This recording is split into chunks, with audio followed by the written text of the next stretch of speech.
Good evening, everyone. My name is Delia McKelwin. I want to welcome you to the Roleplay Teachers Workshop. This is part of the ongoing activities for the Year of Roleplay, as proclaimed by the Amtgard Circle of Monarch. With me tonight is Signor Benoit, who will be acting as tech assistant and also scribe to help answer your questions. I'm going to do introductions. If you have any additional questions, please use the Facebook form or type them in the text. I'm going to start at the top with addressing Adeline Knight and introducing her. Adeline is a player from Bitter Coast. She has worked in the Roleplay Tavern events, and she has been asked here for her experience, both online and live at events. Adeline plays a number of different characters. I'm sure you'll hear about some of that tonight. And she is experienced with both the Facebook roleplay and Discord roleplay. Thank you, Adeline, for being here. Do you have anything you'd like to say to the people? Hi. Thank you. Next is Aster from Hell's Gate. Aster is a player from down south in the Norfolk, Virginia area, I believe. Aster has had experience both online, in Discord, in Facebook, and on the field. Aster's area expertise is creating characters, working with others, and garb and makeup. You have anything you'd like to say to the players, Aster? Hi, everyone. My park is the one in Hampton, actually. So Peninsula, Virginia, go.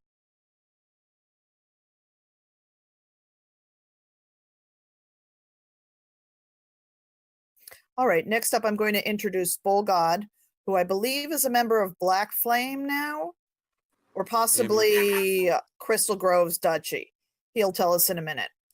Bolgod is the Finvara of the Elven Court and has been playing Amtgard for a number of years. Bolgod, do you have anything you'd like to say to the people? I'm actually in Ambient Forest right now. But hi, Could you tell everybody. people where that is? That's up in right outside of Somerset, Pennsylvania, in a little town called Myers. Thank you. Next, we have Shift Silent Fall. I've asked Shift to be here not only because of his extensive experience with garb and costuming, but because he's acted as a moderator in the Facebook groups. So he's had some experience with working with people in conflict. He's also run quests on his field, and I believe he has run quests in the old Chatsy. Shift, do you have anything you'd like to say to the people? Yes, thanks for having me here. I'm really excited to talk about the thing that I was most excited about leading up to my first Amtgard experience, and that is roleplay. I have had a lot of really fun experiences with it in Amtgard over the years. I haven't been there recently, probably the last year and a half or so. I haven't been playing very much or even role-playing online. Sorry, guys. But I have been active in the past, and in that time I've been continuing some roleplay with Dungeons and Dragons and some other things that helped me to see that roleplay is really universal, regardless of what mechanical system you're playing in. So I'm really excited to talk to you guys about that today, and thanks again for having me. Me and passed me by. I don't bite, I promise. Sir Jinx, he knows roleplay, and he doesn't bite. Thank you. All right, I'm going to start off with the first question, and I'd like to push it over to Shift. However, after Shift is done speaking, if anyone has anything else to add, feel free to chime in. First question, what is roleplay? All right, here we go. Well, as a broad definition, role play is just pretending to be someone or something else, something that you're not. So when kids play cops and robbers, they're taking on those roles and they're role playing.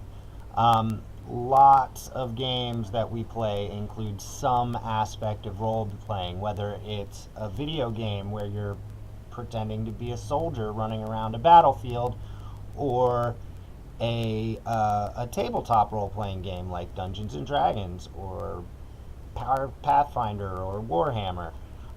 You're pretending to be something else. But when we're talking about role play in the context of Amped Guard or an actual role playing game, I like to think of it as less of a game in the sense that there are winners and losers, and more like a collaborative storytelling exercise. And that means we're all here together to make sure that we all have fun.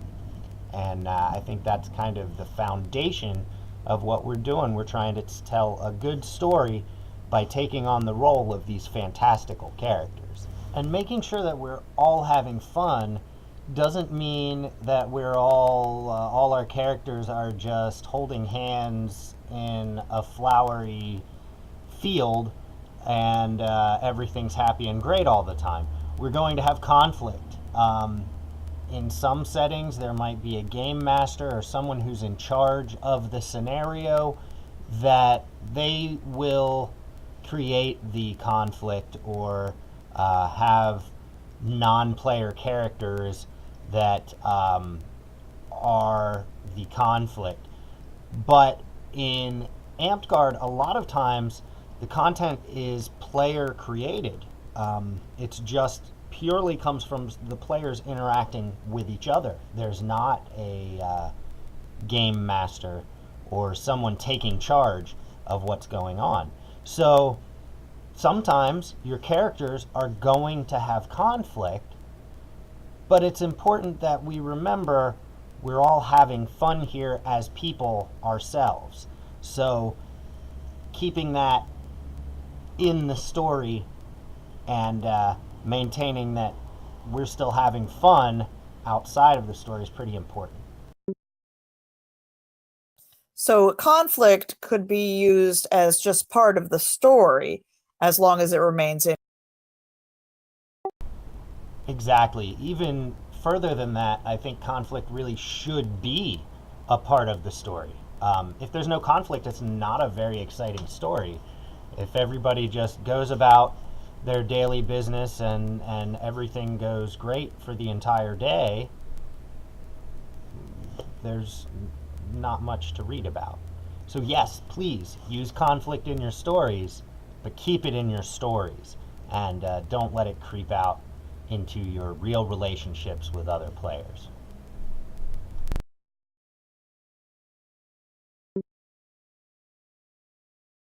So there's both in-character goals and out-of-character goals, but the main out-of-character goal is to have Rayrin.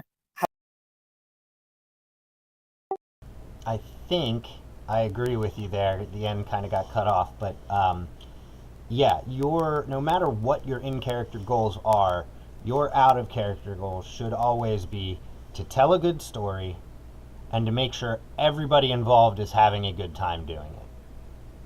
It's that simple. Excellent. Thank you for that. Jinx, do you have any ideas about how to explain role play to the people who are here? I actually do. We all dress up in our collective get-ups, and we call that a persona. If we look a little deeper than just the word persona, we actually delve into what our character does. Um, then you have character quirks, character traits, things that they bring to the table in any kind of given conversation. I've modified Jinx over the years, the character, from being not of an Amp setting to a weird transmutated body shift to where he is now a Viking. He went from being very bold, calculating, and quiet to uh, kind of the angry old man in the corner that everybody feeds beer to keep him drunk and in the corner.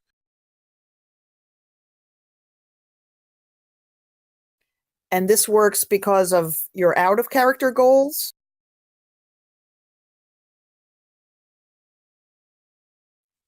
It's kind of hard to speak, at least on my end, for my character, for that. Each person that wants to engage in any kind of role play whatsoever will typically have one or two things they want to have that character achieve. If you're playing a sword slinger, you want to be the best guy on the. If you're going to be a mage, you want to have the biggest library. I even know someone who plays a half dragon, and that person's goal is to have the coolest horde of things. Not necessarily gold, but foam weapons, um, things like that. So it deals more right back into the quirks and how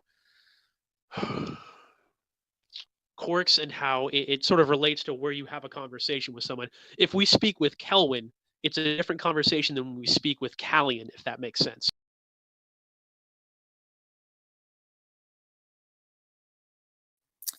Sorry, I think I lost people there. Can hear you. What of mine did you hear? Sorry about that.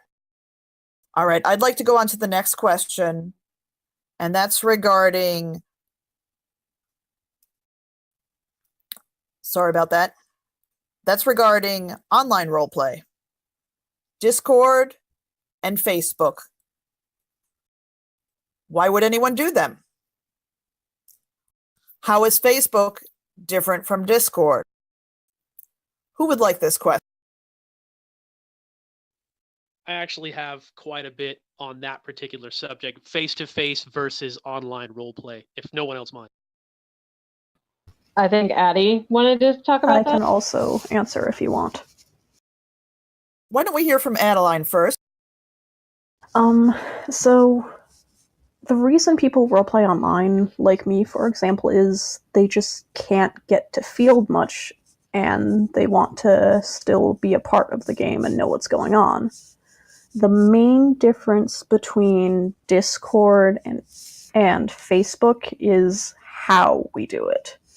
Where, for, say, I don't know, on the Phoenix Fire, her Facebook page, someone creates a post and people reply in the comments with what they're doing.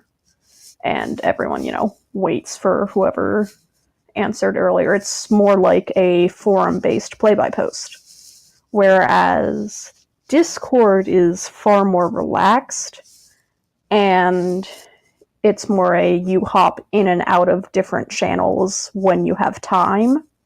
So you can just go, I have nothing to do tonight. I'm going to jump on the tavern page of Discord and play my character for a bit until I go to bed. And you play your character, you make your short or long little posts, do whatever you want, and then leave at the end of the night, versus replying throughout the day or even week on Facebook.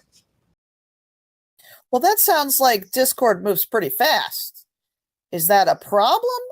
Or is it just, pros and cons of the situation?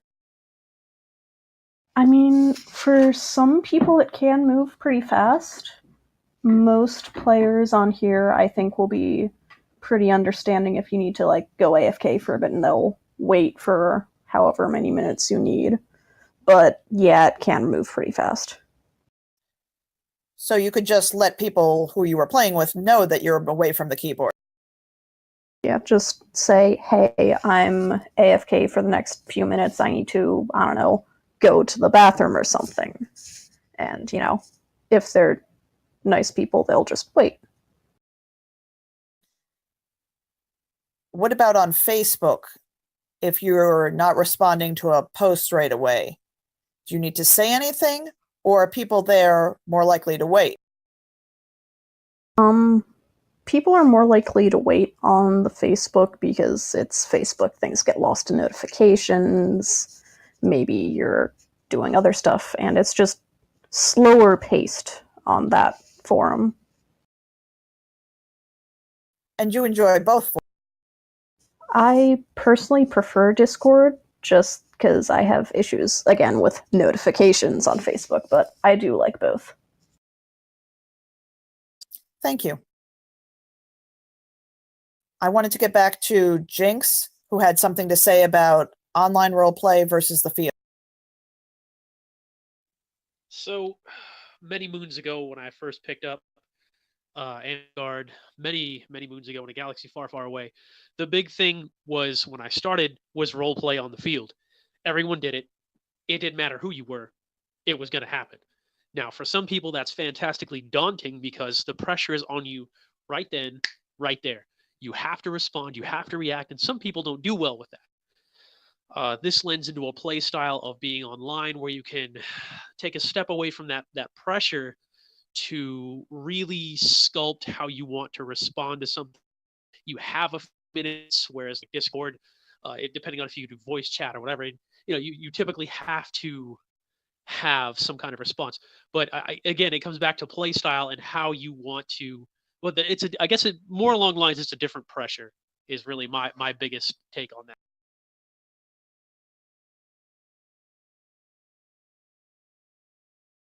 So I could compare it to field play, where some people like to be on the front lines, and some people like to play the midfield, and some people like the back support, whereas other people might want to play color.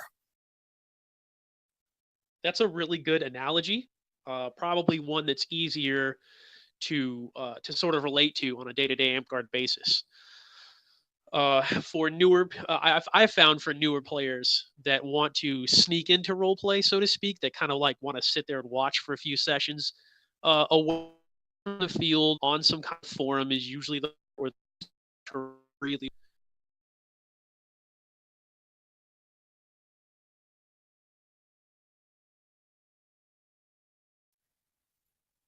Aster, I've asked you here tonight because I wanted to hear some of your thoughts about online roleplay. Okay. I'm here. I roleplay online because I'm way better at writing my story than acting it out sometimes. And the online spaces give you an automatic environment in which to play. So when I'm in Bastion Town, one of my characters can easily say, like, he walks down the road and I know this is here and that's over there. And so it doesn't take much but the theater of the mind versus when I'm in at field, it's going on in the field or the quest, which is awesome. And I do love that part of it too. But as from a storytelling aspect and perspective, I do a lot of stuff online because I'm a better writer than an actor.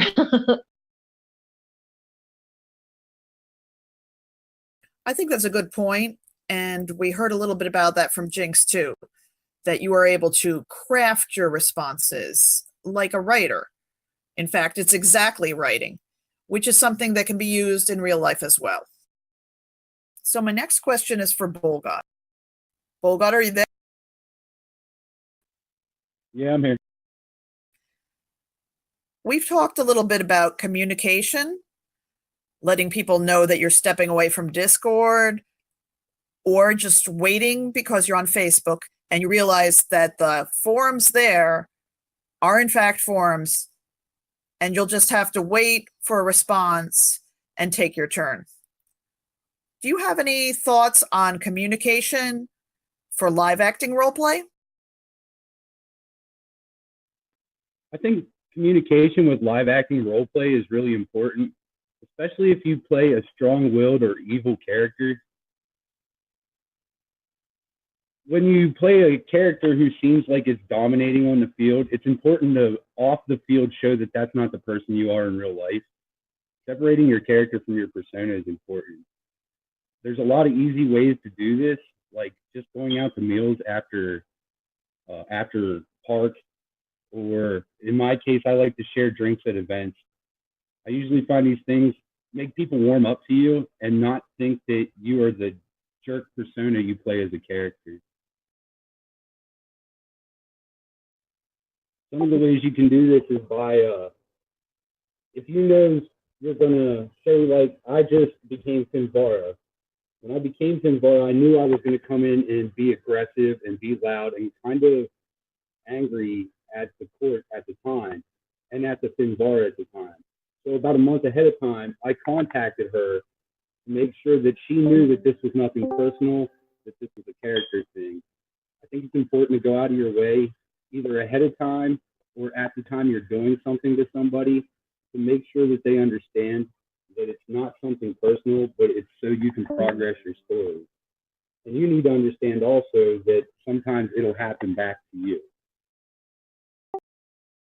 I just want to hop in there and say that communication in the other direction is also really important. So if you're in a situation where someone is offending you or the subject matter is upsetting you, it's really important that you speak up and kind of let people know, hey, this is really disturbing me and I'd like to kind of change directions. You really owe it to yourself and the other people to bring it up before you're just so upset that you're lashing out at people in and out of character. So just keep that in mind. Communication really needs to go both directions. That's a fantastic point, Shift. Thank you so much for that. I would also like to point out that there are older, more experienced role players who can help you with that. And at least in the Discord and in the Facebook, there are moderators for each page. And if you're having a problem where you're upset and you can't feel like you can actually talk to the other player, the moderators are there for you. Can I say one more?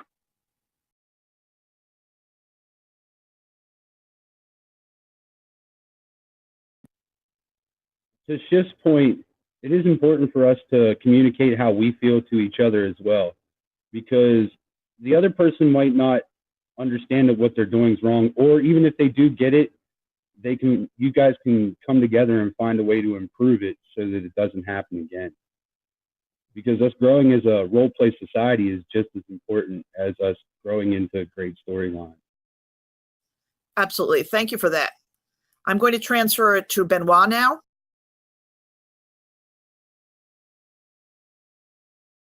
Hello, I'm Senor Benoit. I'm from Port Union, and I'm going to be the scribe, which means I'm going to be asking questions that players have submitted for the panel to answer. First, we're going to start off with an addition by Lady Malice Gregorius of Port Union. This is speaking on the subject earlier of getting players more involved. So Malice says, speaking on this subject, I know I usually prefer RP off the field or online myself, primarily because I fold under pressure pretty badly. The problem I've run into in AmpGuard is everyone's so interconnected that it feels impossible to interject myself into something and somehow make it feel even remotely feasible. I've been RPing online and offline for years now, and I've never had this major of an issue before. And that'll move me into one of the questions we quite a few people have put this question in.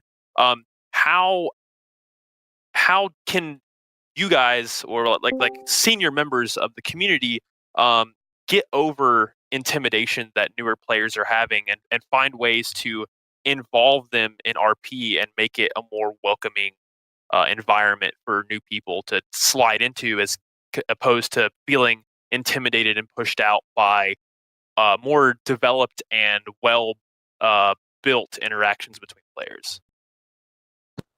I'd like to take a stab at that. Go right ahead. I love seeing new people come in, and I think that one thing that veteran players, RPers can do, and I've seen them do it, is to start open scenes. They'll put themselves right in the middle of the town. They'll start a party. They will adventure into a place, and the scene is open. And when somebody just barely makes a passing comment, basically the host of the thread, I guess you could say, responds to that person and engages them. And then as people jump onto the thread, everybody kind of weaves in and out with each other. And I think that's one of the best things that veteran RPers can do and are doing, is making large open things happening in the pages so that it invites people to come and interact with people. That's great. Thank you.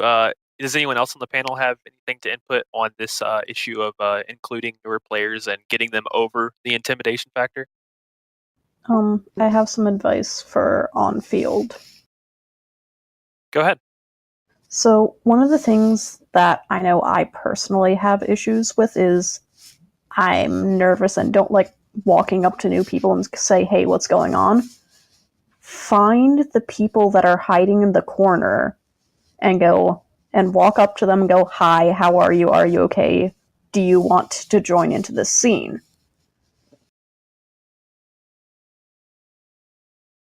That's a fantastic point. So instead of necessarily looking at the big flashy players, take a break, look around, and see if there's anyone else who might be left out and befriend them. I also had something to add to that, more Blackthorn specific, but Right, go ahead. so something that also captures a new player's attention are what commonly gets passed around as feelies. In the early days of Bandit Flats East, or BFE as we know it, while I was trying to round the park up to become an actual park, we decided on the idea of putting together a map. And each person that kind of joined in with that, we talked to them out of character as person to person and said, this is kind of what we're doing. We have a big role play thing going on. Here's our map. What does your character do, and how can you fit into here? And when we give them a slice of the pie, so to speak, that becomes their slice of the pie. Nothing happens to that place without that person's explicit permission. It gives them a place as sort of a jump off to start creating connections with other people, which draws them into bigger and grander schemes, so to speak. It's also something we've done at Blackthorn. I personally have sat and talked with countless people that have been interested and said, this is our, we're not just playing a game of wacky bats. We're also delving into a fantasy world. Blackthorn, for example, has some dwarven mines that have been abandoned for years. We explore those. Terrible things have come out of them. Other people have set up shop in Blackthorn. So you can kind of see where giving that person their own slice of the pie, especially a new person, draws them in. I'd like to say something on this. Right, go ahead, Volga. Me personally, I like to try to find, like, when I show up at Elven Court, I usually have a large guard. So I go out of my way to try to find people who I don't usually roleplay with or who I know are newer, and convince them to join my guard so they'll come up and see this thing, see what's going on, and see the roleplay. Another good thing is conflict, like war. It's important to realize that you have to crawl before you walk, and everybody has to start as a foot soldier or whatever before they can become a general or a king. And including people in small roles to get them started works really well for boosting their confidence level in role playing later. The more practice you have at it, the better you get at it, and the more likely you are to continue doing it.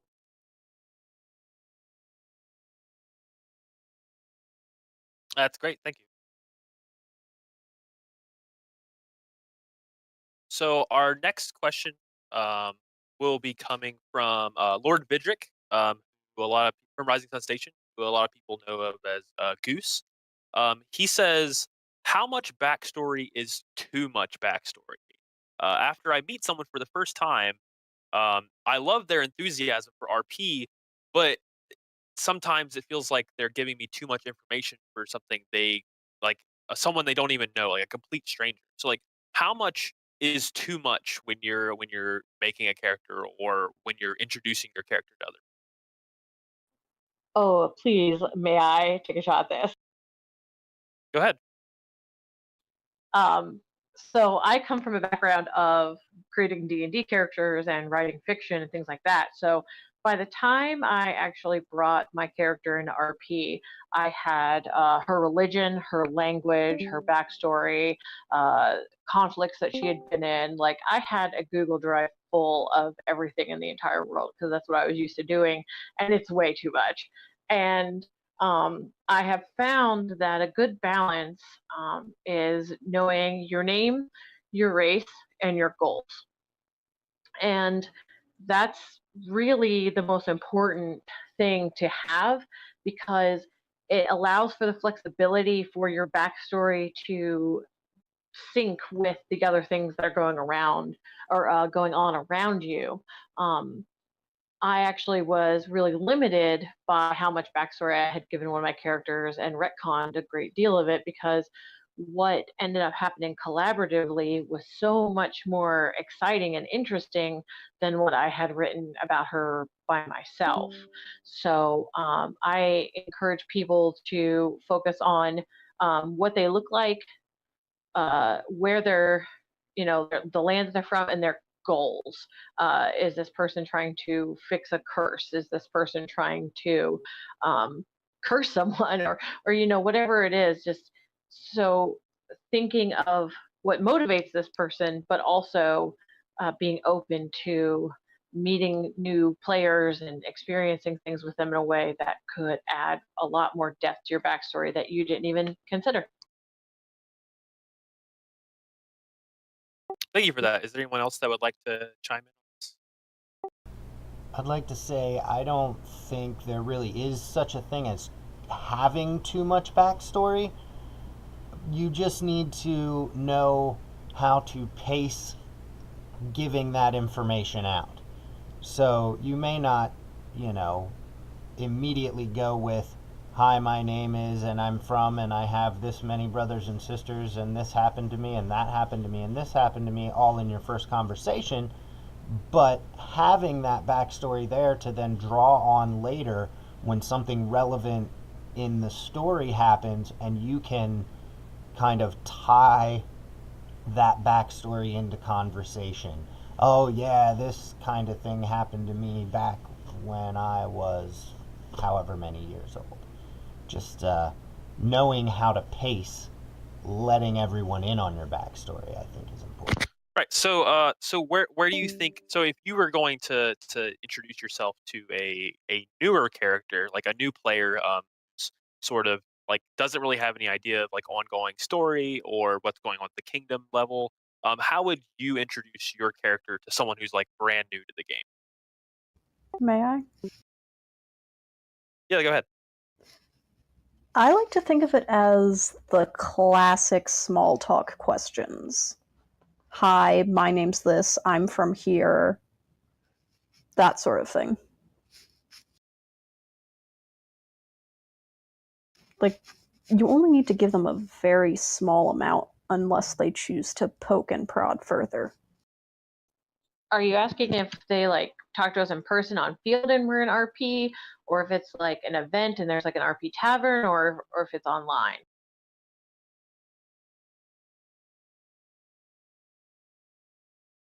Sorry, could you say that again, please? Well, there's just different places that you would introduce yourself differently, I think. And does it matter if it's like on the field on a regular day, or versus in the RP tavern at an event like Yule or Feast of Fools, or in an online environment? I think you would probably do different things depending on where you were. For the sake of this question, I think the person asking was speaking and on like the live version. So if you're on field, like a brand new player comes to the field, because obviously they're not usually the first step for a player, at least in Amtgard, is not going to be online role play. It's going to be them coming to the field first and getting introduced to that. So let's assume that a player comes and like they're brand new and they're like, how would you introduce it to that new player on the Oh, this is actually great because my third or fourth week at Park ever, Goldcrest came and visited, and he was outfitted and everything, and asked me who I was. and I was confused about what I should say. And he kind of, he used language that inferred, my game persona.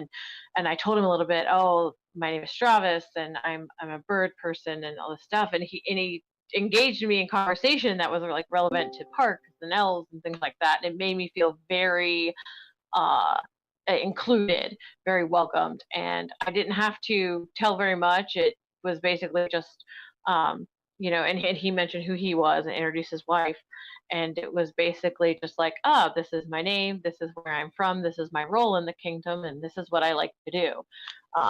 So that was my first introduction in role play to someone else who was role playing, and it was really great. Is there anyone else that would like to speak on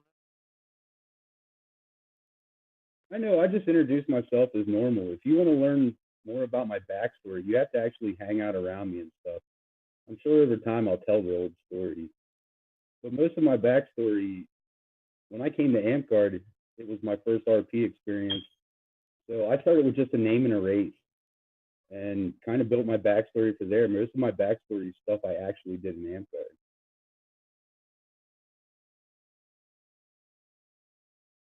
Right, so you're saying just kind of like introduce yourself like you would to any person even outside the game. Like, hey, I'm Benoit. This is like, what are you up to? How's it going today? And if they want to ask more and they want to delve deeper, then you'll sort of get into that if you feel it's necessary. Well, yes, because mystery is kind of the mystique of some characters. My character doesn't want people knowing everything about him, so I'm going to keep my introduction to a minimum. And then if I later feel more comfortable with you, I'll delve more into my background.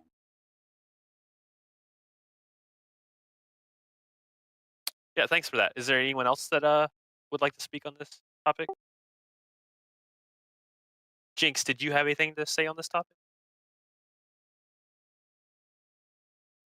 I think everybody's pretty much hit the nail on the head and driven it home. Yeah, inclusion. I've put up in the text part of the chat the 21 questions that I use both for developing a character and 21 questions to figure out how your character would act in tavern. People have suggested before that it's been a really good resource.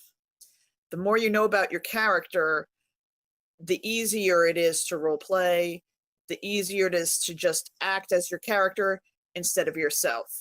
And that's the backstory that you draw from when you're actually role playing. And as other people have said, you don't need to explain it each time, but it's good to have it there.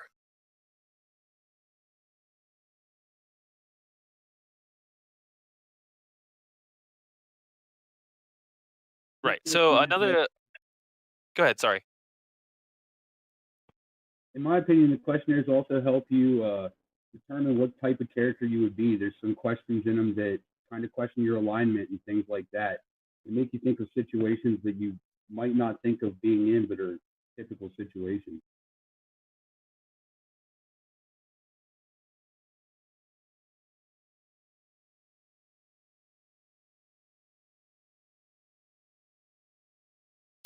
Right, thank you. So our next question, it's one of our anonymous questions received. So it's more of a touchy subject. How do we deal with players who seem to want to be in everything? Like someone who has to have their thumb in all the pies. Like, how do we address that situation as leadership or even on the individual level without making things too dicey? I have a pretty decent, extensive knowledge on this one. Go ahead. So, in some of the incarnations of various parks I've been a part of, there's always been one guy we call that guy. And that guy always wants to have his thumb in every single pie, like we've talked about. So, at first, an old militaryism that's carried with me through the years is speak in private kind of admonish in private, praise in public. So if somebody's doing something that's like a faux pas, or they seem to be everywhere, start looking at how they're posting. Is it they just magically teleport to these different places and they start doing things? Give them a quick message and be like, hey man, you seem to be everywhere. What storyline are you following right now? And as things progress, kind of start nudging them in one direction or another, wherever they seem to favor. Most times with guys like that, you'll find that once you give them the nudge, it's like yanking the cord to an old time top. Let it rip and push him in the right direction, and he'll eventually amuse himself. Right. Thanks for that. Is there anyone else that would like to speak on this subject? Personally, I think as long as someone's not being disruptive, I don't really see a problem. I definitely understand just being excited about all of the opportunities that are available to you in Amtgard and wanting to just try everything and just kind of see what's going on everywhere. So as long as it's not disrupting what's going on or taking away from the stories, I don't really think that it's a problem to kind of want to be a part of everything. Right. So where is that line of like how much would you say is too much? Like how trying to think of the way to word this. How many storylines do you think someone should have going for a single character? Do you think they should focus more, or do you think it's okay that they should be? And how would you push, Jinx was saying, like try to guide a player in a specific direction to try to help them out? Like where do you think that line is? Are we talking about like one character being in multiple places at the same time, or are we talking about like one player having multiple characters in different places? I think the person asking the question is trying to get at like more of a like not less of characters. So like the type of player who makes 1,000 characters so that they're involved in everything. It's more addressing the player and not the character. Okay, well, I think that's a really tough call on that one, because each player is going to have just a different capacity as far as what they can handle being a part of without getting too scattered and not being able to keep up with each thing that they're in. And that would be a way that they might be getting disruptive about it. And also, each player is going to have a different opinion of what they think the line should be for other people. So there's a lot of difficulty in assigning a flat number to, this is too many characters or this is too many things that you're doing at the same time. I think it has a lot more to do with what they're bringing to the table with each character, with being able to contribute in each story effectively and reliably, and not just popping in for a second on each thing so that they can be a part, but actually contributing something to each story that they're in. And as long as they're doing that, have 1,000,000 characters as far as I'm concerned. It's not about a hard number. Right, so it's more qualitative and less quantitative.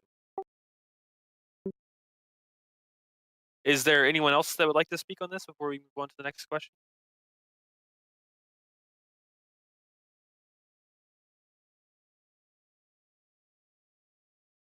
Okay, so our next question comes from Rue, who says, what are some options for incorporating in-person role play? So I think the point they're trying to drive home is like, how do we incorporate role play into things that like aren't the battlefield? Like I'll start this off if that's all right. Yes, go ahead. I love in-person roleplay, especially outside of events where there's a tavern. Um, One way that I've incorporated, obviously, is garb and makeup are always fun and really low impact ways of incorporating your role play into just your regular park days. It can be as simple as the color scheme. It can be your sigils on your armor. It could be even the class that you decide to sign in as and play. Is one way to kind of cross over with RP. And another thing that was really successful, and I'm glad to see it happening again, is more of a across the board approach to role play, where we had quest games that were based on the kingdom role play, that the elf war impacted everything. So we had more opportunity to dress up like our characters and kind of and use our class features and things like that as part of our character. And the ANS was pointed towards the specific stage of the overarching RP story that we were in, and we could use that for our character, based on our character as well. And I think that is probably the most simple way, because every park is different. I happen to be very fortunate to go to a park that has amazing ANS and RP potential, but not everybody that goes there wants to address me in my as my bird person, and I don't want to talk to everyone as a bird person, and I just want to go out there and fight and have fun. And I think that seeing me in makeup or seeing my sigil and stuff like that, they immediately are mentally able to put me in that kind of that RP place, whether I feel like engaging that way or not, or if anybody else feels like engaging that way. If somebody's dressed, if they're totally garbed out and they're in their character and they want to address me in character, then we will do this. But I think that garb and makeup just kind of is low key a way to say, hey, I'm here to RP if you want to do that. Yeah, that's great. Thanks. Is there anyone else that would like to speak on this? Yeah. One of the things that I like to do is when I try to recruit somebody for, say, to be my guard, or if there's something going on that I need fighters and I'm recruiting mercenaries, I make sure it's not just, hey, how you doing? You want to help me do this? Okay, and then leave. I try to turn it into a 15 to 20-minute role play session of actually having the conversation with them and everything. That way it gets them more involved, and it gives purpose to what we're doing. So it actually kind of hypes it up a little bit more as far as the story and stuff is concerned. So you're saying like turn just things that could be simple, like, hey, I want to do this, will you help me? Turning those into like full scenes can help people understand that I'm ready to role play at any time. Yeah, not only that, it also gives you a chance to act out your character outside of battle or outside of a proper place like Elven Court or actual court.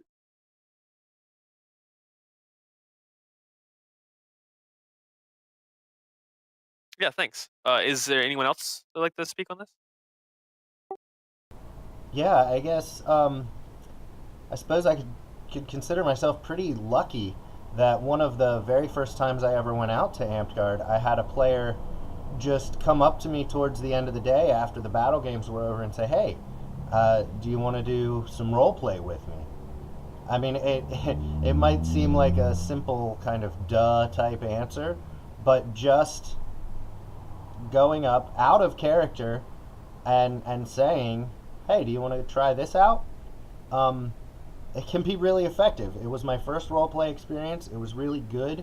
It helped me decide a lot of things about my character pretty early on. Gave me some choices to make, and it was just a great experience that just started from, hey, do you want to come try this?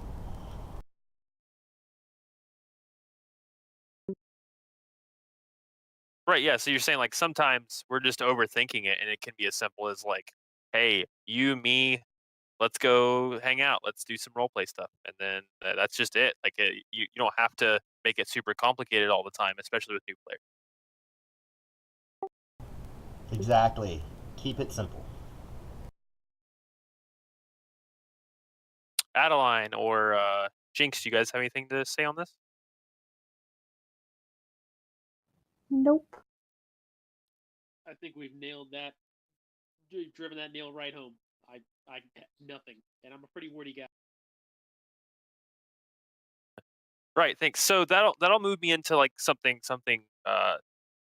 um, kinda bridge the gap. How do you bridge, uh the in-field role play with the online role play? Like, how do you ensure that these things are connecting and it gives people an opportunity to recruit from both sides? So you might be able to entice someone who only does online role play to start role playing on the field, or someone who only does on the field role play to start getting some of these more narrative-based stories that are online. Like, how do you make these two merge together and work well?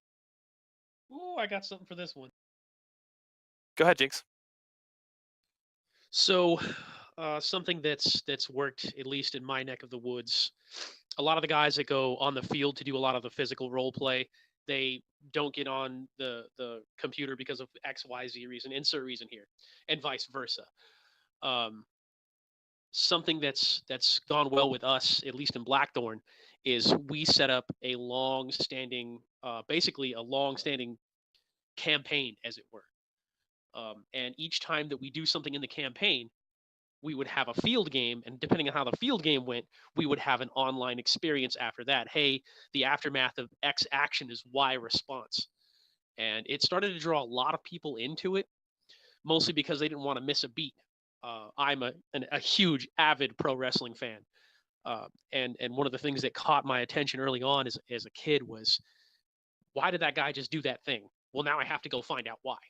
If you leave 9 times out of 10, if you leave a breadcrumb trail, they will follow it. Right, so you're saying something like you're watching your favorite TV show as a kid, and then, like, you're enjoying it, and then there's a commercial at the end that's like, "Hey, if you wanna find out what's going on with this character, you need to read this novel afterwards, like, we sell this at the bookstore, you go pick up the book," and then now you're like, "Oh, I have to read that." Exactly.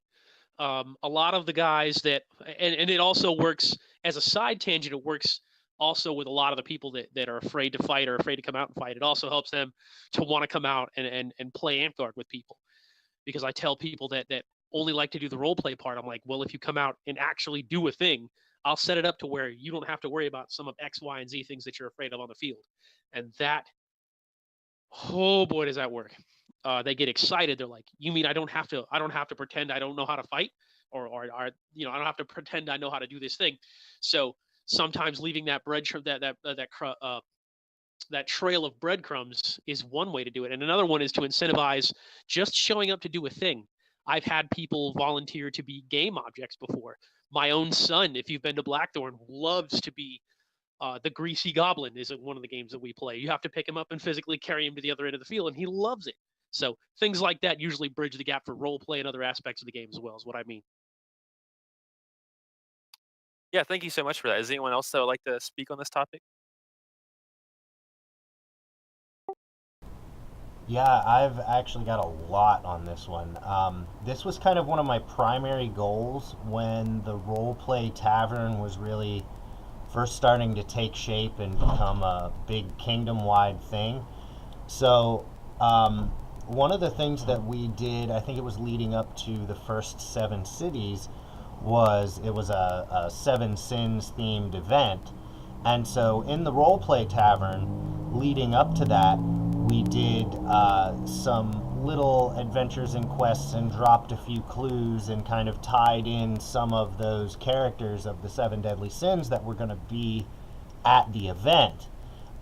We also did a little bit of tie-in between like normal field days where some of the quests that we would run would involve some of those storylines that were going to be relevant at the event, And then as those different stories kind of built and progressed, then people wanted to go to the event and learn more about the story there.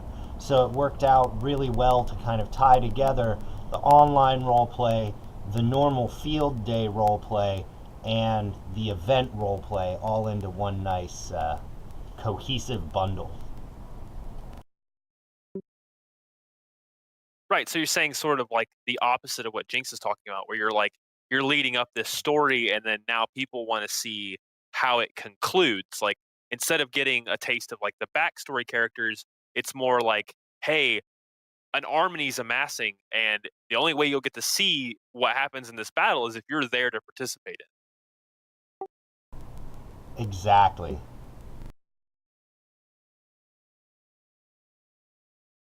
Is there anyone else who would like to talk on this? One of the things that I do is in between when I go to an event, I ask a character, like say Bones, because I know he does online role play, in character what's going on, and we have a little interaction there, and he catches me up on everything, and that way I can be caught up on current events in between the events of the kingdom.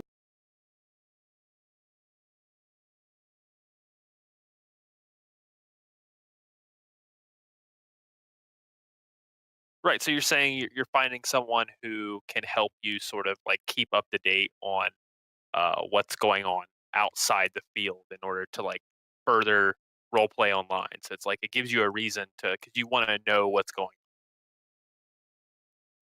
Yeah, because if you only role play face to face like I do, and things are going on online that interact with the story, you need to be updated on that somehow. So you don't try to do something that's already been resolved over the last 3 months.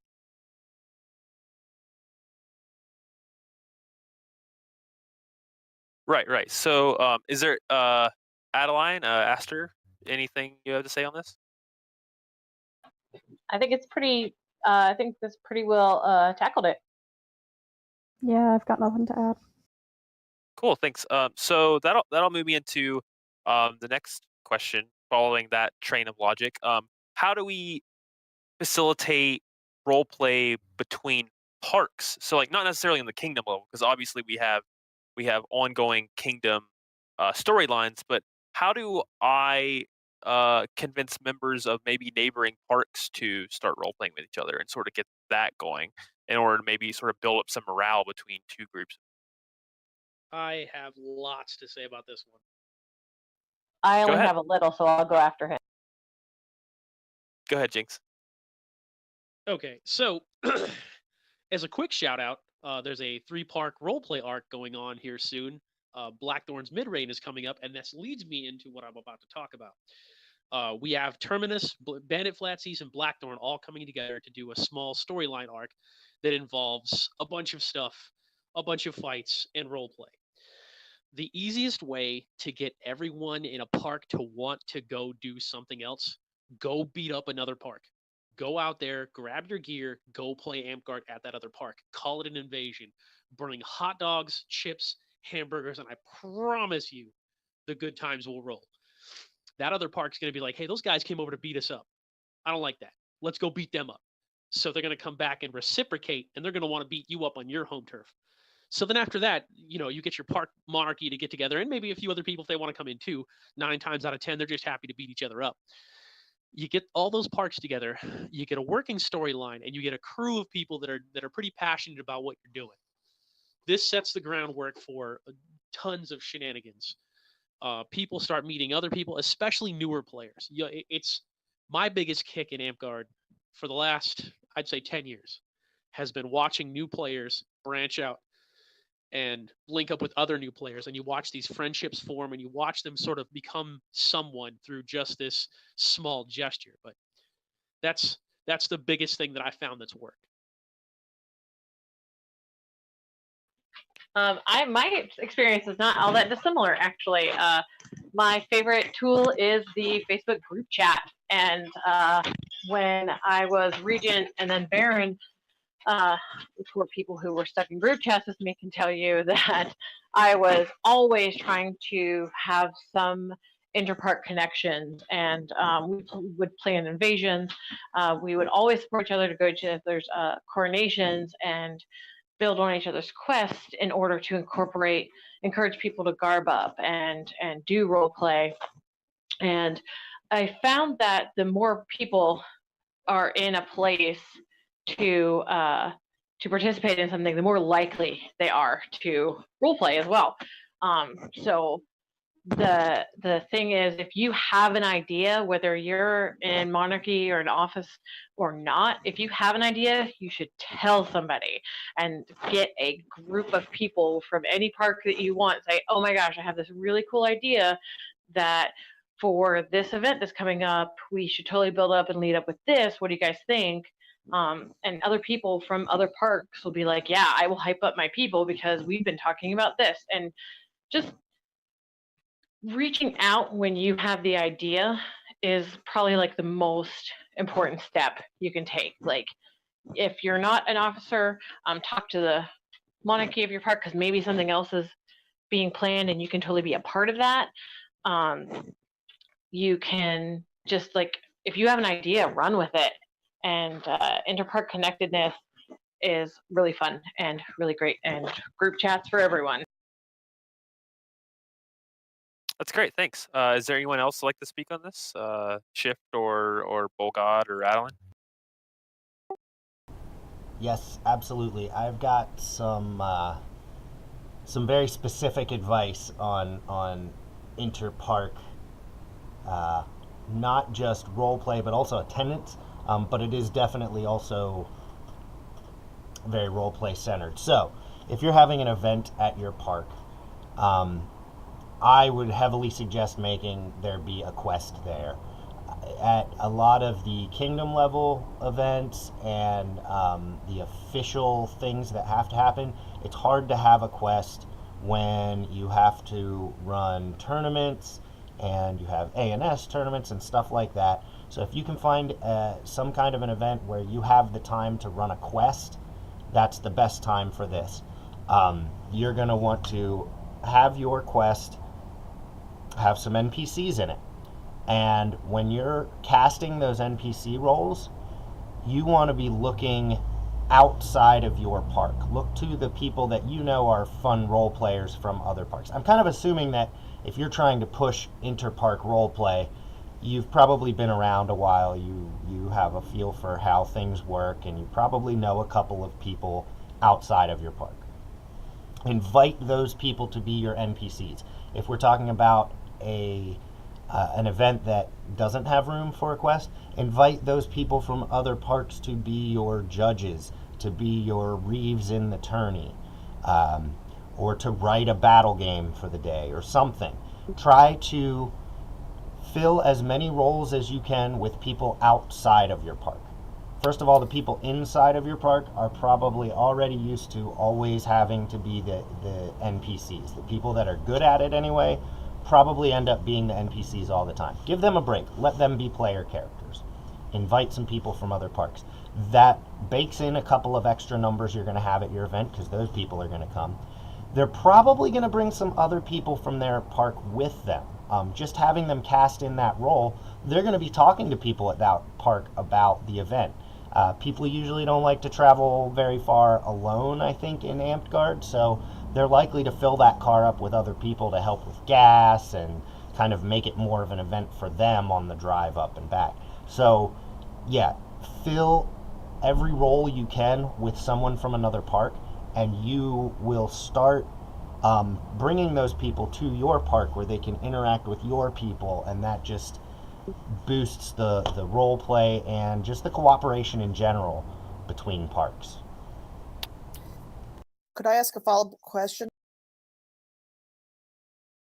Sure, go ahead.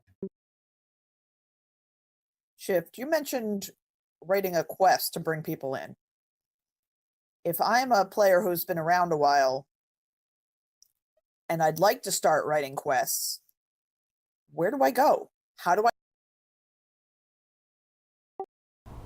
Well, for starters, your monarchy is always a great resource. Your champion should probably be on the field for battle games and things like that, they're a great person to ask. They're sort of, kind of in charge of what goes on the field day to day.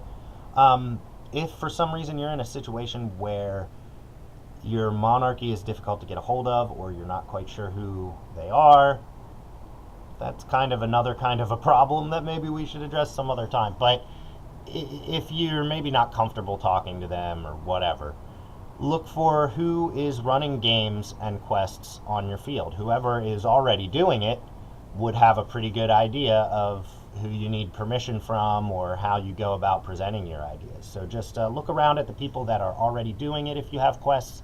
If you don't, look at who's writing and running the battle games and ask them, or ask your monarchy. Thank you. I think that's very helpful to people listening in.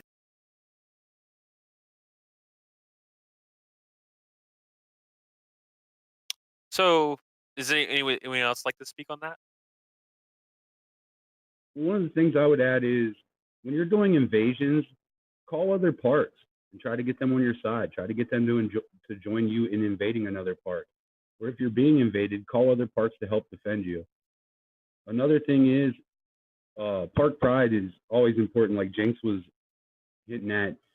If you build up a lot of park pride, you can use that in order to facilitate role play between parks, like who's better at what. It doesn't have to always be fighting. It could be A&S. It could be other competitions. And if all else fails, kidnap a monarch or two. That'll always start some role play.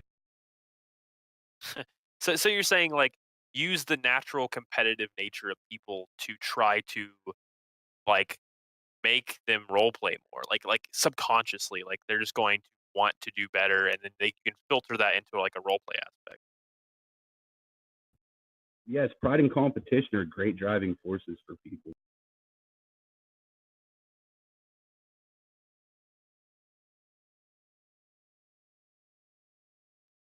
So next we have another question from Lady Malice.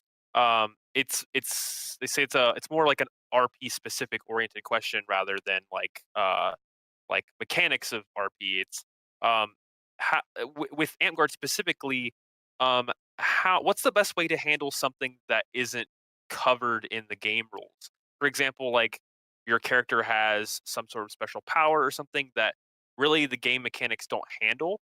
Like, is it best to just allow players to handle that, like personally? Like, okay, I understand, or like, what's a good way to incorporate things into role play that aren't necessarily in the rules? I've got a little something for that. Go ahead.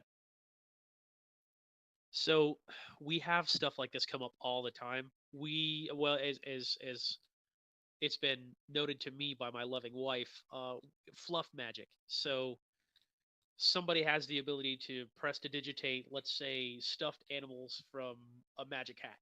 There's nothing in Amtgard that says they can do that, but at the same time, if they bring the specific props for it and they start pulling stuffed animals out of a hat, so be it.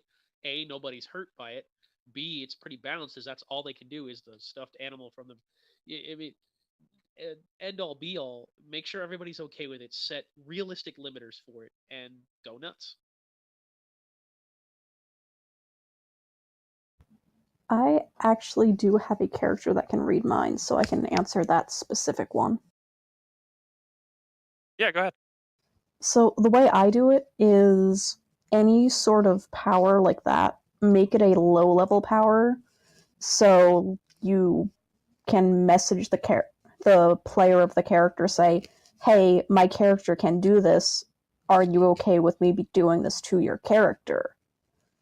And if they say no, then you can't. I mean, my baby dragon Comet Fern, reads minds, but can only do it to those who can't inherently guard themselves, which is the fluff I give for the player doesn't want me to read their character's mind. Right. So you're saying take these powers that they might be OP, like, but dial them back such that other players have a way to decide whether or not they want to interact with this mechanic that you created. Yeah, always give a weakness.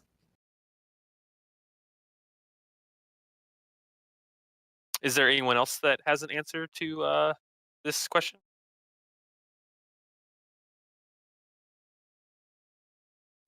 Yes, I do, but my phone wasn't working. Yeah, that's fine. Go ahead. I love what other people have said, and I totally agree, especially with Adeline's specifics.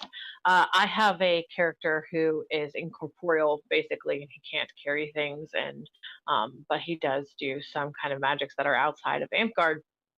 And what I have done is, if I'm going to interact specifically with a person, I will message them on the side and let them know, hey, normally, or like my owl person who can just hear because she's a raptor, it's like, if my owl person is in this vicinity and your guys are having this conversation, would this be something she overhears? It's okay if she doesn't. I'm not going to shoehorn myself into overhearing a meeting in the room next door if I'm not invited, because my players, or I'm sorry, my character's powers don't come at the expense of other players' fun. So if I'm just not a part of that, then I'm not a part of it. And I think that being specific to the people you're trying to interact with, like I was saying, like, hey, my character can read minds, is this okay, is the most important thing you can do, instead of just pushing people over and saying, oh, well, I can read your mind. So Abby knows what you're doing, and you don't have any surprise rounds, I guess, like communicate and all of that. Right. I just want to double exclamation point, asterisk, underline something that Aster just said there. And that is talking about how your fun does not come at the expense of other players' fun. Just make sure you're communicating and you're open to the experience of everybody else in the room. And you should be fine. As long as you're not upsetting the other people you're role-playing with. Keep it balanced and make sure everybody's having fun. One thing I would say about this is put yourself in the other person's shoes. How would you feel if someone came up and asked you to do this?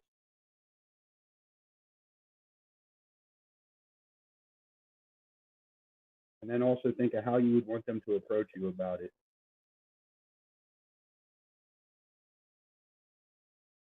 Right, of course, kind of just like the golden rule, like do unto others as you would have them do unto you. It all still applies.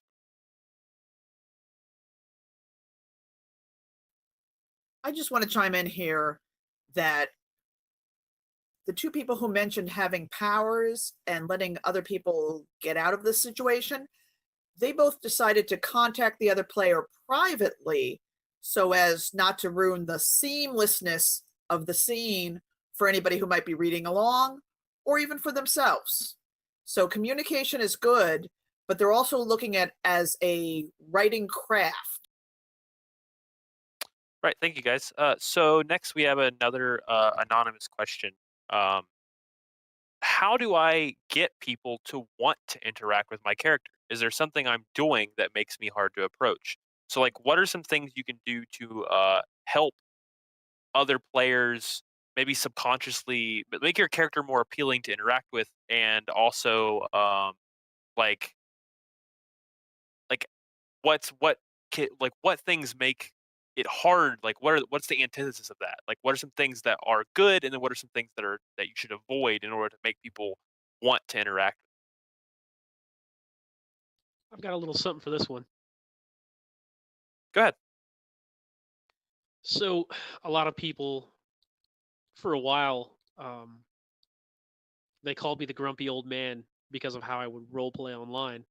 And, excuse me, I would always tell them, you just go up and talk. I would tell them out of character, hey, look, don't be afraid of Jakes. He's a big teddy bear. Walk up, say what you've got to say, and you'll get a response. It might not be a polite response, but you'll get a response.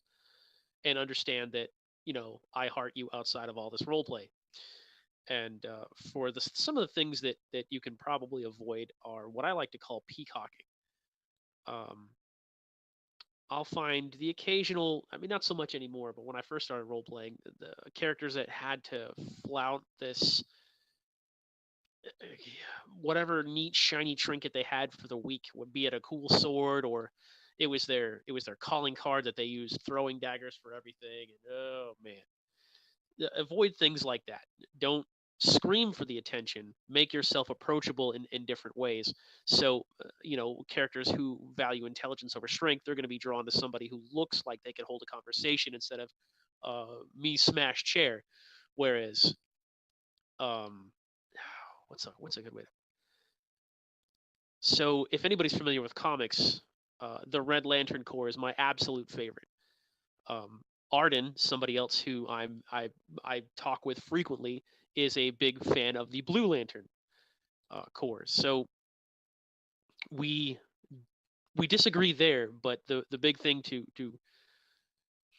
I guess not do would be to continually flaunt that. The occasional poker prod is one thing, and it's funny between us. Just don't get carried away with things like that. So you're saying find people that have that common interest, the same general sort of theming that you have, like talking about certain things. Maybe they're also into magic and stuff like that, and focus on that, and then try not to be too argumentative for no reason.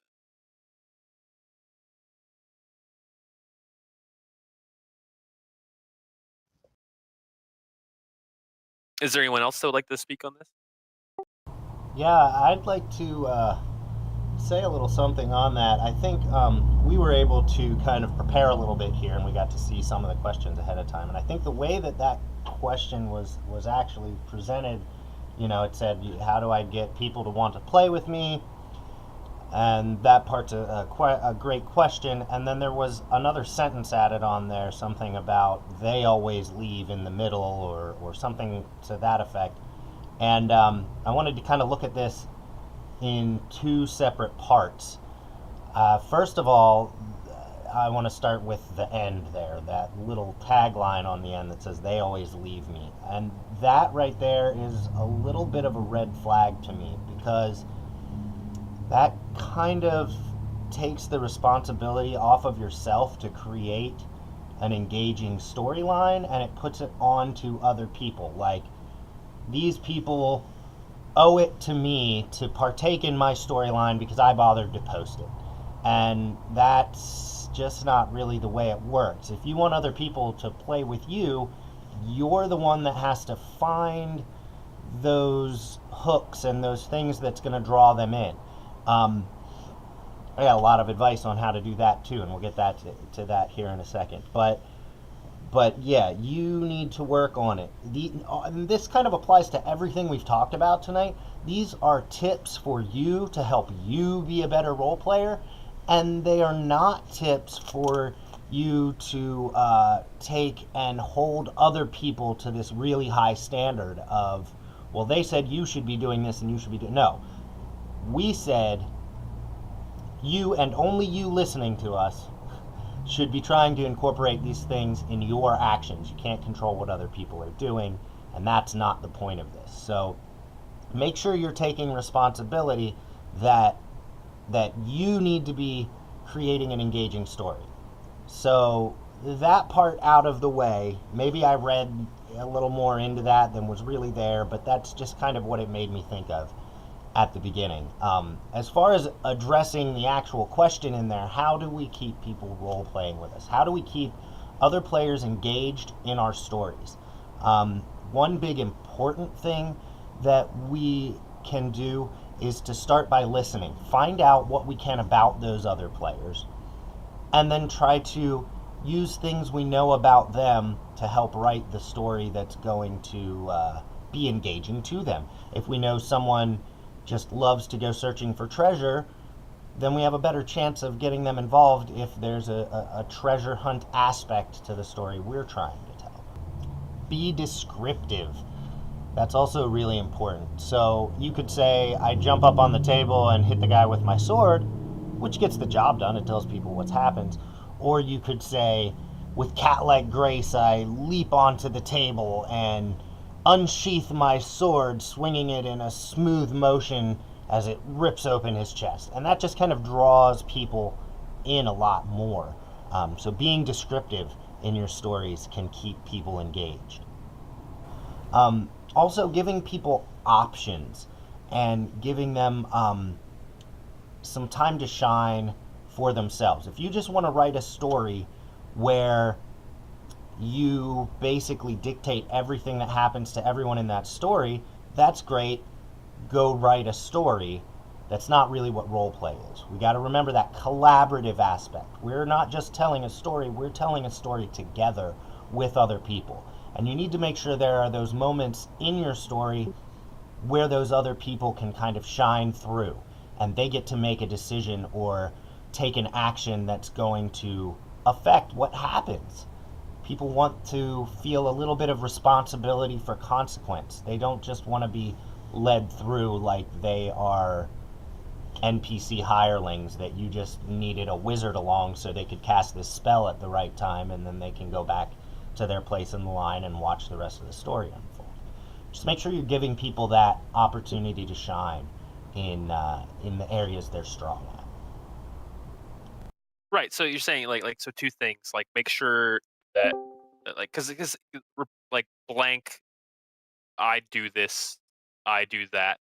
It's boring. That's something, a problem the players could have. And then also,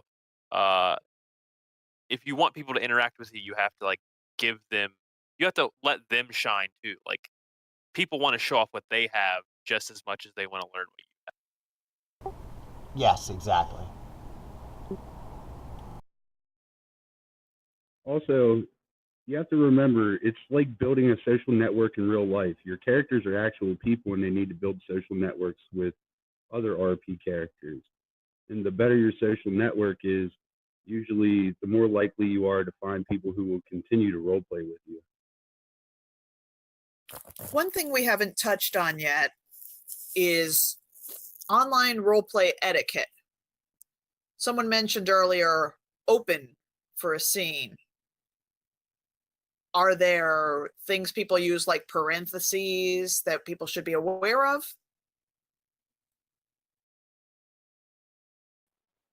I think that there is some really great in the Facebook groups. There are, I think, there are pinned posts about how we do RP in each group, because by everyone having the same background and how things work, then you're able to kind of like read the cues better. You'll know that things in parentheses are out of character. Excuse me. So I will always encourage people to read, the how to play online in each group, and by familiarizing ourselves with that language and utilizing it every single time we start a new scene, and making sure that we keep that habit, I think people will start to get the idea of, oh, okay, this, I can look at this at a glance and see who's in it. This is semi-open, so I think my character might be there, so I'll go ahead and message somebody who's tagged. Or it's closed, so I'm just going to read it and maybe react. Or, oh, it's open, let me follow along and see what's going on and then insert myself. But I think that comes with familiarity and how the protocol and what language you're looking at the beginning of posts, and by those of us who are familiar with it, habitually making sure we are consistent in the way we post that kind of stuff online. So it's speaking the same language, like with text abbreviations, we know that SMH is shaking my head or so much hate, but as long as you're about on the same page, you can communicate with people, and it's something people should be aware of. We also mentioned moderators in Facebook group. For Discord, how do we find the people who are in charge of, say, KCG roleplay?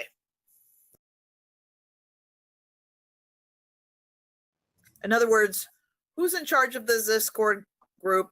If I'm having a problem with another player, how do I contact the moderators? I know this is kind of a technical question. I guess I could speak on this one, even though I'm sort of like the scribe. But so I'm the administrator for the Discord server. We also have We have our technical lead, who is Sedge. He's a great benefit to us. He's a guy up from Canada, so he's going super out of his way to help us with technical stuff just out of his own heart. We also have our moderator team, composed of Baronet Rose, Xiaomara, and Dame Kelwin. Obviously, two of them are here. Xiaomara's watching as I speak. And we in the Discord we have a section called Ask a Mod, right? So it's a chat where if you have any sort of issues, you can go in there and drop it, and one of us will respond as soon as we can. And there's almost always one of us on at any given time. So there's usually someone around that will be able to answer your question pretty promptly. And then also, if you feel you don't want the question you're asking to be public, like maybe you have a personal issue that you need solved, they're listed on the right side of the screen if you're using PC, or if the right tab if you're using the phone app, and you can just message one of those people privately. And we can handle basically anything that you would have problems with, and to the best of our ability. Obviously, we're not gods here. We're simple men. But yeah, if there's anything, all you have to do is ask. There's no, you should never feel upset or intimidated by asking a question, because we're always there for you. We're always available. And like, we do this to serve. That's what this is all about. It's not about. It's just like, for me at least. Like, I made this not because it was something that I needed, but because it was something that the community needed, and so I saw that role that should be filled, and I made something that would allow people to do something different or new. It kind of filled a previous role that Chatsy was filling. It was sort of an alternative means for that. But yeah, like, if there's any, like, that, never feel intimidated, because there is a staff here that's always ready for you, and you can reach us any time of the day. And if I don't answer, at me, just at Senior Benoit, and I will dash as quickly as I can. Thank you. I think this is some people's first time on the Discord RP, so I thought that was important to bring up. And thank you all for your work on that. You can also tag an entire tag, so you can do @moderator and just tag all of them. Thank you.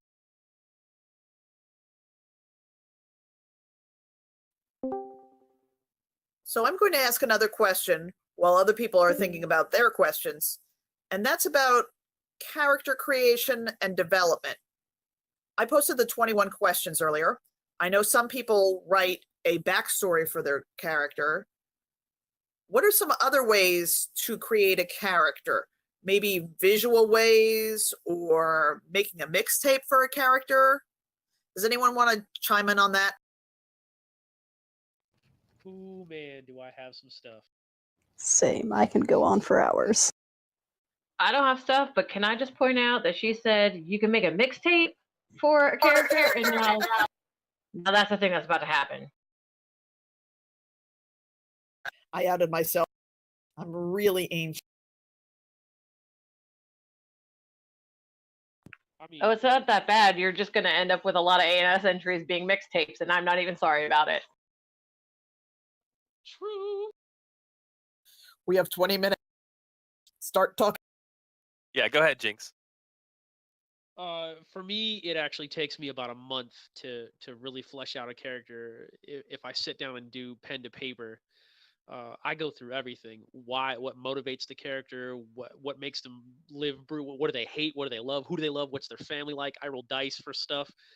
My poor wife, she watches me like a lunatic scribble things down like I'm some kind of half-baked lunatic. My most infamous character was done on the fly, which was Bartleby the talking spider. He's a giant spider that I played at random in a quest because it looked like it'd be fun.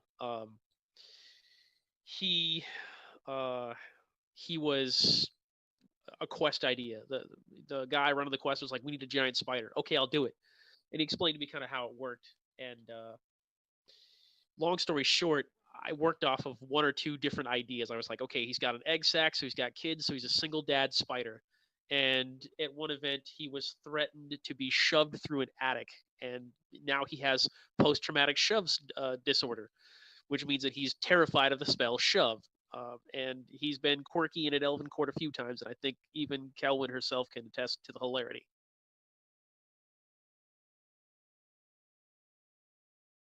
Right. So you're saying like just like these from the simplest thing, like just a simple idea can create even the most interesting characters if you put the time and like dedication and sometimes insanity into it.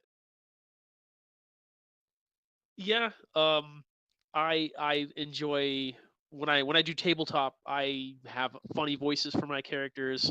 I have weird mannerisms. I jump around when I do a lot of tabletop role play because it adds to that moment where, as when I play Bartleby, there's a lot of weird arm movements that act as spider legs, and I don't walk the same. I'm kind of hunched over, so it's different things to really develop the character. Yeah, and Adeline, you said you had far greater than a couple things to add. Maybe you can concise it down a little bit. So, the main things I do for characters is Google everything. Google whatever setting, whatever sort of character. So, Google fantasy elf if you want to play an elf, and you can find tons of costuming ideas for and that sort of thing for that. You can also look up ask me lists, like you see people post on Facebook where it's what's your favorite color, flower, etc. Other things you can do are make mixtapes, as Kelwyn said.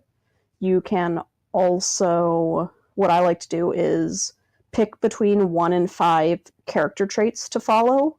Like, I've got my baby dragon, whose only character trait I follow is glorified house cat.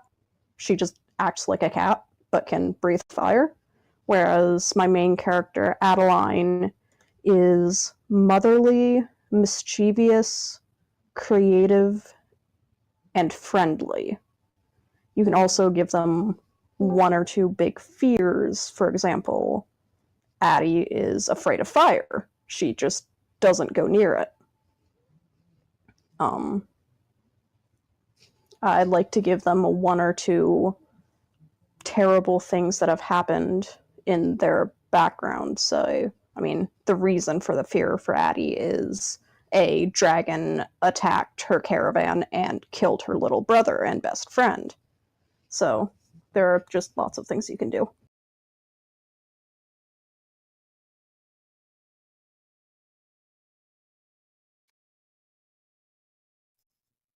Does anyone have anything else to add? So I'd have a question that I'd like to ask. It's more of a advanced level sort of leadership type stuff. So when it comes to like big events, like kingdom level events, do you guys have any advice or sort of tips or things that you want to see more of, especially from like the RP crat or the war crat, or even like theming in general? Like, what are some recommendations you can give to people in these leadership roles to make a more immersive experience for the players? So it's not just a bunch of people hanging out for the weekend. It's like actually people getting involved with role play throughout the event, not just maybe one night where a lot of stuff goes down, like court, maybe but role play from Friday to clean up on Sunday. People are just going at it. Like, how can the Krat team? What are some things they can do to help on that level of play?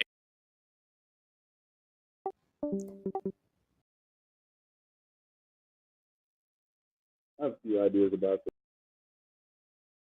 I've got a couple from my experience in full immersion, too.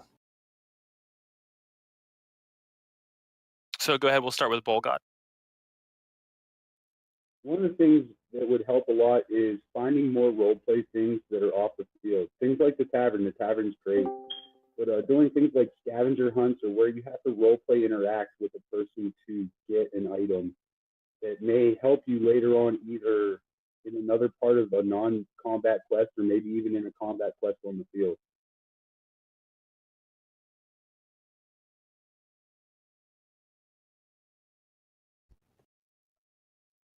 Giving people the incentive to role play will give people at least a reason to want to try it first. Once you get a lot of people, I mean, I never role played before AmpGuard. So, but the minute that people got me to start doing it, I was like, this is great. And I just continued to do it. And I honestly feel that some people just need that one little small experience in order to find an interest in it, to continue to want to role play more. It's no different than any other thing in AmpGuard. Service, we have the same thing.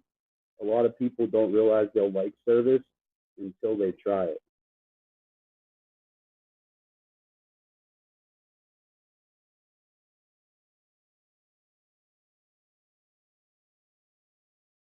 And you said you had something to say, Adeline? Makeup, masks, and mischief. Krats can actually decorate the faces of NPCs. They can add just miscellaneous small items around places. They can run mini quests. Like, for example, when I was working in the roleplay tavern for Last Feast Fools, I had 3 different quests that I was running at all times, which were the magical mishaps, there were just any sort of trash I found, I would stick googly eyes on, and they became sentient, and you had to find them. I had my character's little brother, Nico, lose his stuffed animals, and I actually went to the different vendors that were at the event and explained what was going on and gave them a stuffed animal to put on display and give to people who said that it was this kid's lost stuffed animal. And I also just had a messenger quest where I would pick one of my friends and write a note and send a new player to go find them and deliver the message. And then I'd have them come back and I'd give them cookies or candy or something.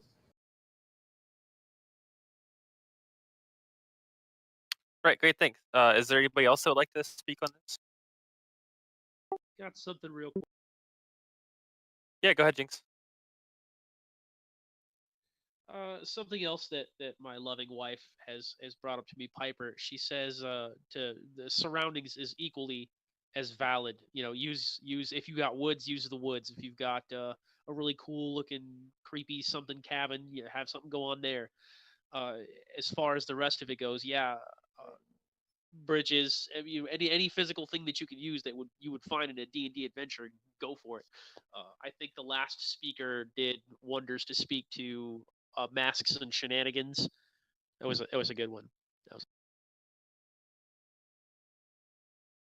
So you're saying, like, if you have an environmental feature, use it. Like, don't use all the things that are available to you to try to create even more immersion. Don't let any of that go to waste. You guys would, or anyone in the chat, if you guys would like to chime up, that you would like to see more of. What are some things that you think that, not specifically KCG, but maybe like the game in general, what are some things you would like to see improved on that you think would help immerse players more?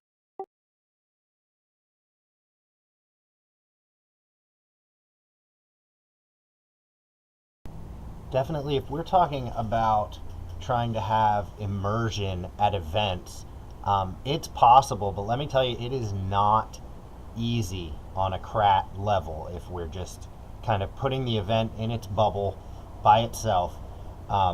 There is so much planning that goes into it. I've not been a Questocrat or an RP-crat myself, but I have worked on teams with the RP-crats, and there is just so much planning and time spent for months ahead to try and make sure that you have some kind of a quest line that makes sense in a narrative sense. There's trying to figure out what characters you need, how many NPCs, how many monsters, how many other quest givers or people that they need to talk to along the way. Okay, who's going to fill those roles, and finding staffing for those things, and then costumes and props and makeup, and there's a lot that goes into that, especially if you're just looking at it as the event in and of itself. I think there is an easier way to kind of incentivize that, or to kind of push that immersion aspect at events, and that is throughout the time in between events, just pushing role play, trying to give people role play scenarios to be in, so that when they get to the event, they're kind of more familiar with their own characters and how they would act and what they would do, and it's a little easier for people to kind of slip into that. But that requires kind of looking at just pushing roleplay in general, all the time. Right. So something I guess like a little bit of a slight segue.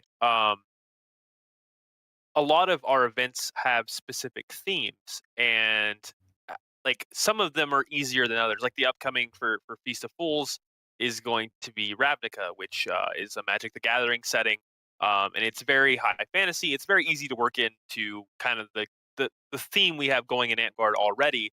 But how do you get players hyped for RP for things that are more like outside of Antguard, like Harry Potter, or we just Yule was supposed to be themed around Beauty and the Beast, which are things that like aren't necessarily in the scope of high fantasy. Like, how do you get people to want to RP on things that are a little bit harder to uh, build up on a week-to-week basis so far? Well, in this case, I'm not really necessarily talking about things that have to have anything to do with the upcoming event. I'm just really talking about fostering role play as an all the time kind of thing. Just giving your players role play opportunities. When you have quests, don't just make it a specific series of battles.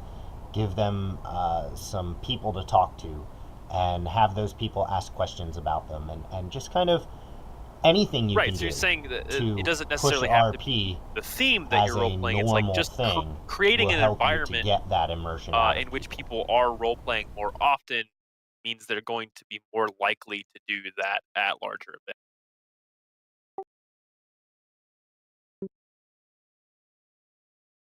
So I think we'll have time for one last question. This Can I say question, something? yes, go ahead. Sorry, while I'm getting it prepped. One of the things that I would like to see around Amtgard more, as far as roleplay is concerned, is more non-combat roleplay. I feel like a lot of our role players aren't combat or non-com, and they get left out when we do only combat things to roleplay apart.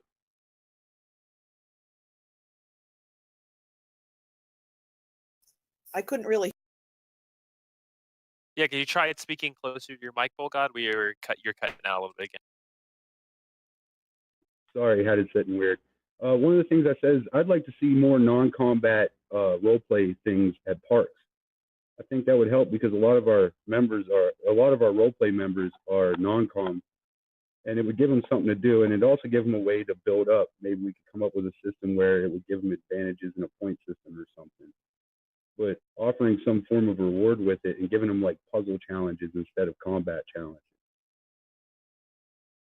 So you're saying like having more non-combat opportunities will make it easier for players who don't necessarily get to RP on the field. It's going to make them more likely to want to go to these events as well because they're going to feel like these things are present there too.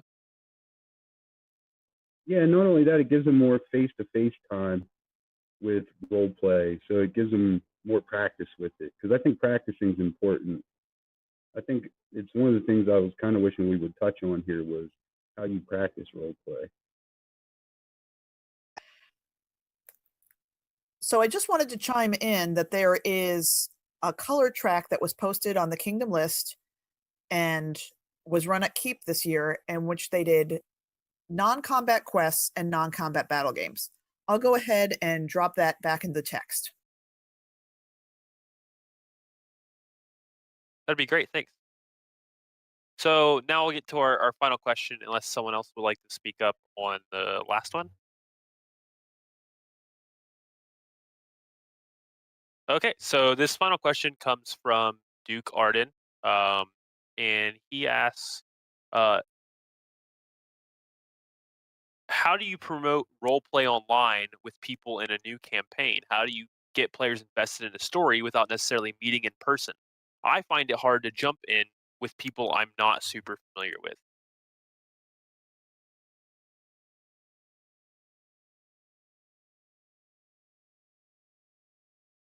I got a little for that. Yeah, go ahead. So, when you're stepping into a campaign or a storyline and you're not familiar with the people, if you have access to the backlog of information, start looking there first. See if there's a place that I don't know. I guess it kind of gives you a better insight into the characters that are sort of where they're at now, and it won't necessarily give you an edge or a way to metagame per se, but it sort of gives you an idea of sort of where you're at. And at worst case scenario, you can slide in there and say, "Hey, look, I'm going to try this out." And if it doesn't work out and it's not a fit. That's because it didn't happen. That doesn't make it a bad attempt, if that makes sense. Right, yeah. Do you have anything to add on the first part of the question, which is how do you get players involved in new online campaigns and keep them invested without them ever needing to meet? I almost forgot that part. Thank you very much. So this is where it comes into play where you really have to pour your imagination out on the table, so to speak, if you're writing the story. I've done it for far too long as both a storyteller and as a player. Um, when I reach into my joke is I have a fermented well of a mind because it always has something cooking in there. It's always something bubbling over, and I'm always thinking about different storylines and things I can add into games that I'm running currently away from the field. When you start to paint that picture, uh, be descriptive when you're the one telling the story. You don't have a set of you don't have a set of double wooden doors that leads into a dungeon. You have an aged set of rusty hinged doors that the iron looks like it's been pelted by weather. Some of the wood is cracked and rotted at the bottom, so you can kind of see a dim beam of light coming out for about, you'd say, 1 maybe 2 feet from that crack in the door. So that light source has got to be pretty big. So then players want to interact more with your scene because they can see it, they can picture that. I agree with the vague but specific sort of theater of the mind that you're setting up for other players. I think that that's definitely engaging. I also would encourage people to do the sort of thing that invite people of a like type. I know recently there was like a call for elves to be questioned, and anyone who was an elf or played an elf was invited to be a part of that and kind of got to mingle in that chat. And the rest of us, were just watching on the side. So I think by having a thread that is vague but engaging and doesn't look like it's already just narrowly going down a specific path that only should include specific people, and then again having veteran RPers like on the back end of it, maybe talking to them beforehand and saying, hey, Kelwyn did this actually. She was like, I want to start some mischief. So who would volunteer to do this mischief? I'll message you the details, and just kind of cooperatively building a scene for RP that other players, are engaging with, and then that draws in more people rather than just a primary post and just hoping people show up.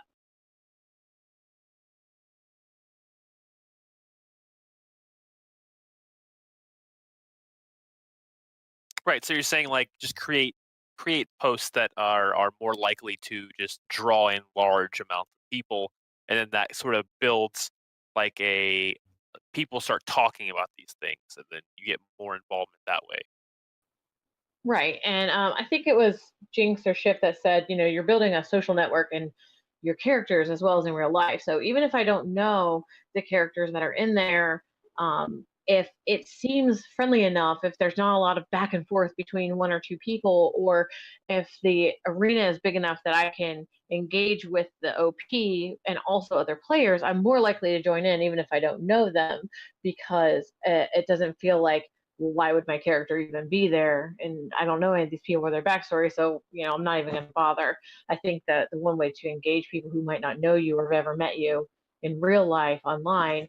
I've never met Addie, but I RP with her all the time, and I think it's part of it is just being in a public place and and getting kind of like wingmen and wingwomen to kind of help your story go along and provide space, give them a reason to have been there, give them a reason to inject themselves. Thanks for that. Is there anyone else that has any last minute things to add? Yeah, I kind of.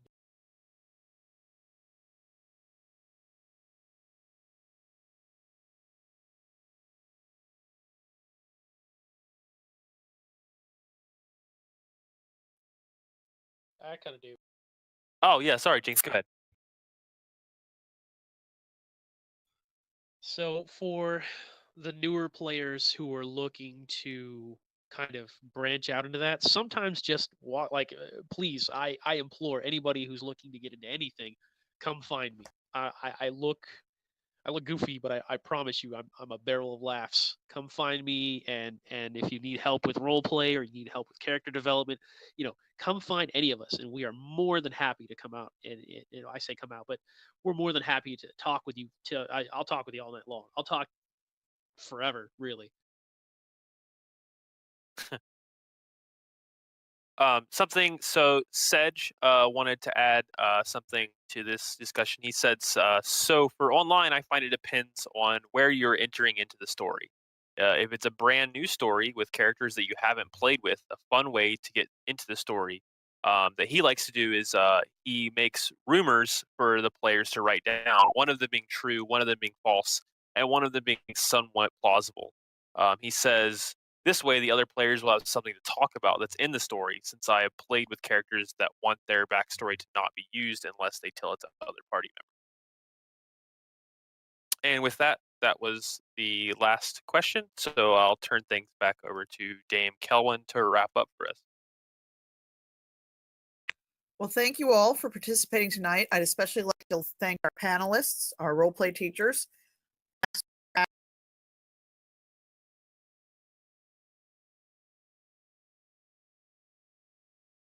You got cut off, Kelvin, when you started listing names. Oh, sorry. I wanted to thank the panelists we had today, Aster, Adeline, Bulgod, Shift, and Jinx. And thank you, Benoit, for all your technical assistance and for being the scribe. There is quite a lively discussion going on in the text, the panel chat. And that's about all I have to say. Sleep well, everyone. Oh, before we go, I'm going to go around the table, and if anybody has anything they really want to say, go ahead and put it out there. Keep it positive. I guess we'll go down the list. We'll start with Adeline. Anything left that you'd like to say? The only time I'm not on Discord is when I'm asleep or in class. Feel free to tag me and I will start up some roleplay. So hear that, people. Adeline is always here for you. Aster, you have anything to add before we leave? Yeah, I do school online, so I'm online a lot. I'm not as much on Discord, but you can always tag me in Facebook and Facebook Messenger. I love doing one-on-one chats for sure, and helping new people kind of develop their place in the story. Thank you for that. And Bulgod, anything you'd like to say before we head out? First, thanks everybody for coming and listening to us. Also, like these guys, I agree. I'm always open for role play. If you see me out on the field at your park or at an event, feel more than welcome to walk up to me. Other than that, just practice whenever you have the chance when you're by yourself, and try to. The more you do it, the better it gets, and the easier it gets. Thanks, Bogart. And you're next up, Jinx. Anything you'd like to say before we leave? Oh, where do I begin? In all seriousness, thank you everybody for coming out. Thank you, Kelvin, for having me. I'm wordsmithy and full of fun, but in all seriousness, I also love to make it a mission to teach people. Any park that I go to, anyone I see fighting that does something strange that could possibly get them hurt, I'm right on top of it, usually with solid basics, role play included. Anything that I can pour my brain out for, I'm more than happy to. Thank you for that. So Jinx is always here to give you guys advice. Shift. Anything you'd like to say before we leave? Yeah, guys, thank you everybody. Thank you for having me on the panel here. Thank you for showing up. Thank you other panelists. You guys did a great job, and I think we had a pretty good time here tonight talking about something that I really like, and that's role play. So just keep it up, keep it positive, try to stay collaborative. That's our one super big $10 word of the day.